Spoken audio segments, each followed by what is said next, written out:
पूजतावे दुनिया जहान जी। शिवरात के हम महिमा महान जी, आज पूजतावे दुनिया जहान जी।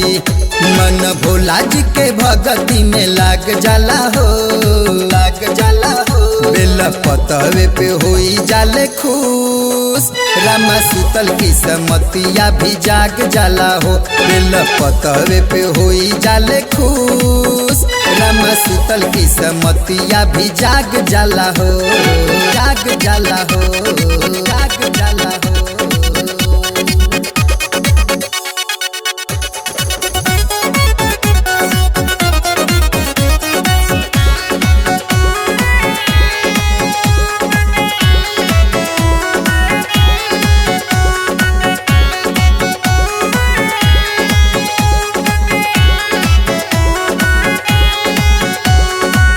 सारा दुनिया जानेला भोले बाबा गानी हमें, महिमा अपरंपार बा भोला यो घर गानी हमें, गानी हमें, गानी हमें। सारा दुनिया जानेला भोले बाबा गानी हमें, महिमा अपरंपार बा भोला यो घर दानी हवे।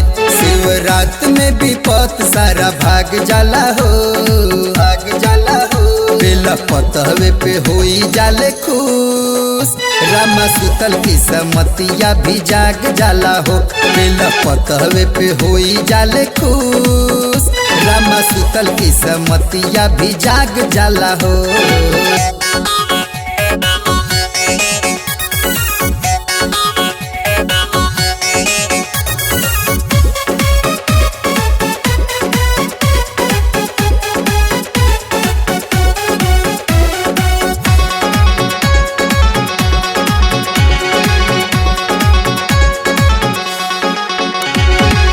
बड़ भाग से आइल बा शिवरात्रि के परब हो, मन में श्रद्धा जागल बा हमहु व्रत करब हो, करब हो, करब हो। हे बड़ भाग से आइल बा शिवरात्रि के परब हो, मन में श्रद्धा जागल बा हमहु व्रत करब हो। भोला भगती में मन जे बैराग जाला हो, लाग जाला हो। बेल पतवे पे होई जाले खुश, रामा सुतल की समतिया भी जाग जाला हो। बेल पतवे पे होई जाले खुश, रामा सुतल की समतिया भी जाग जाला हो, जाग जाला हो, जाग जाला हो।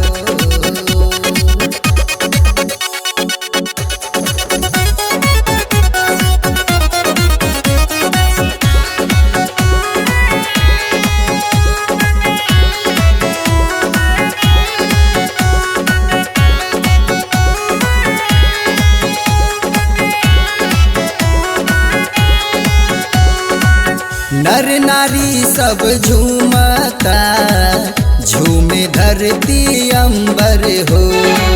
शिवरात्रि के महिमा ऐसन, शिव हमें अभयंकर हो, अंकर हो, अंकर हो। नर नारी सब झूमता, झूमे धरती अंबर हो। शिवरात्रि के महिमा ऐसन, शिव हमें अभयंकर हो।